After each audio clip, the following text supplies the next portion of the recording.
Hello everyone, I'm Pavlos Antoniadis. I'm a pianist and researcher here at the University of Strasbourg, and I decided to make this political statement from inside my Max patch. That's the place where I spend most of my time, or in the intervals before I go down in the streets protesting against the very same institutions I'm asking funding from. I'm a worker in the age of cognitive capitalism, a precarious artist academic, and here is what I have to say to you from the surveillance system I have built for myself in front of my piano. One of my fields of study is the music by Yannis Xenakis. Did you know that Xenakis lost half of his face in the riots that followed the Second World War in the very center of Athens between his communist comrades and their former British allies? They fought the Nazis together.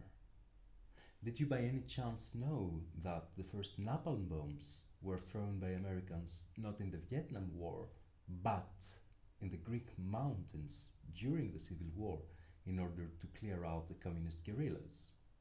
Oh well, that's old history.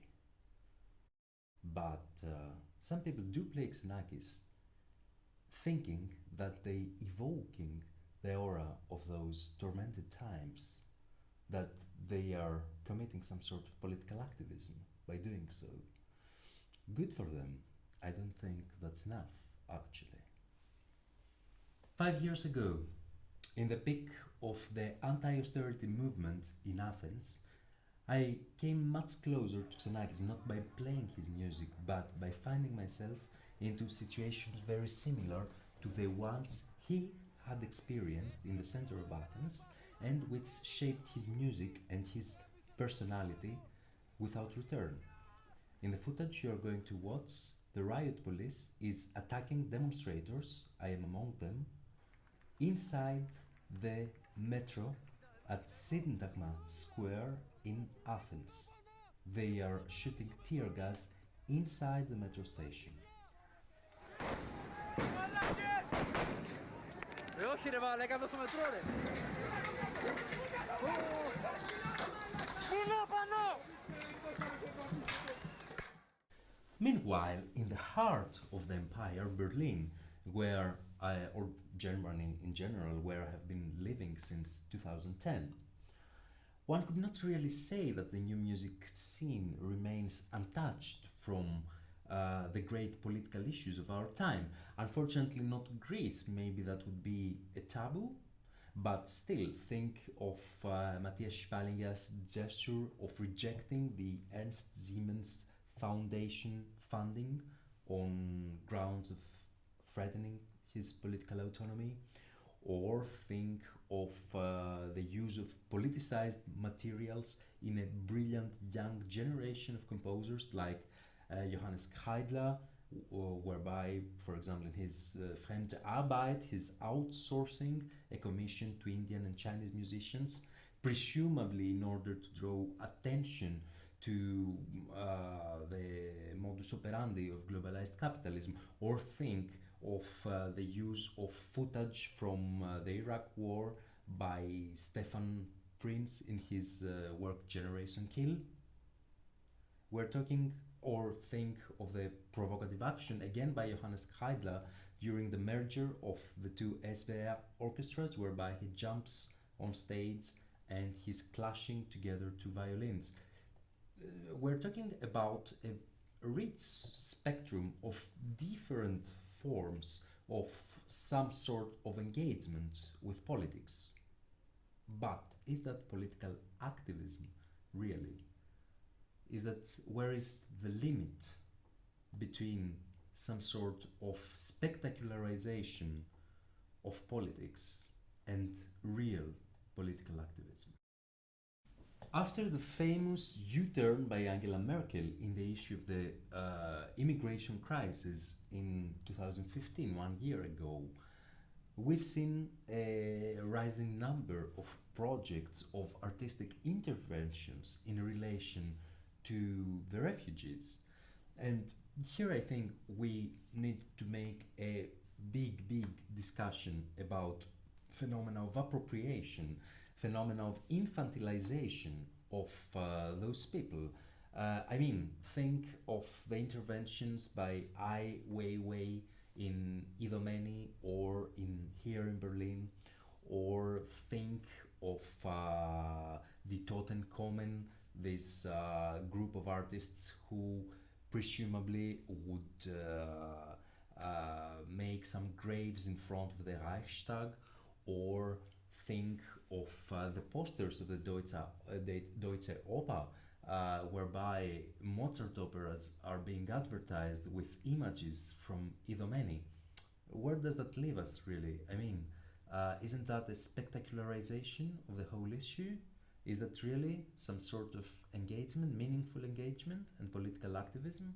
How would we define eventually a political activism which is relevant for new music today?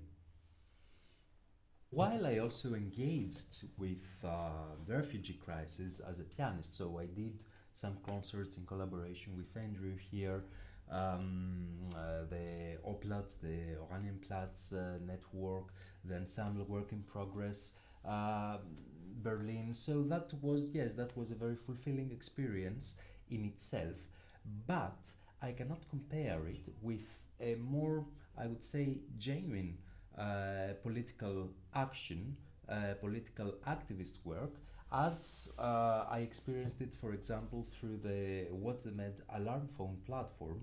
I met them in Strasbourg. They are a pan-European network of people, and that involves two things. First of all, monitoring in real time with live interactive maps the Mediterranean for boats in distress, and then giving the opportunity for people in the boats to call us directly, give us their coordinates so that we can move on to some subsequent action, for example, informing the Coast Guard authorities or supporting them morally, or keeping an eye, if you like, on the authorities so that they do not abuse the situation, they do not force boats back to Turkey, for example, in the case of the Aegean Sea.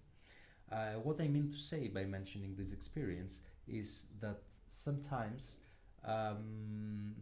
our engagements as artists with those very burning issues feel very pale in the face of real activist work.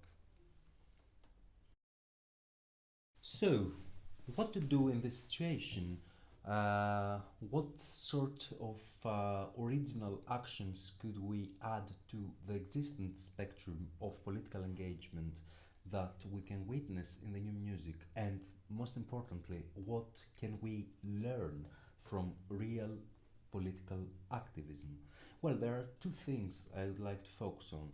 The first is we should acknowledge our power as new music practitioners to produce, consume, and distribute music beyond the current institutions. This means that our professionalized existence very often can be, how to put it, can be censored, or can be can become some sort of break in our willingness to give political meaning to our activity. We should not underestimate our power as what Jeremy Rifkin calls prosumers of today's goods, thanks to digital technology. That's one thing which can really push toward the direction of forming real activist new music communities of real free independent artists. The second issue has to do with the main moral characteristics of political activism. We should be able to differentiate between the thematization, the spectacularization of certain political ideas in the fabric of our art, and some real qualities For example, those that John Holloway mentions in his book Crack Capitalism.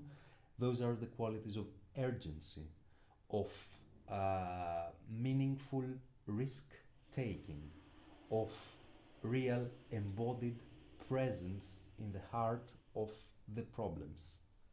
Most of all, the willingness to give meaning to our common actions and the willingness to create temporary autonomous zones, passing glimpses of a world we would like to live in.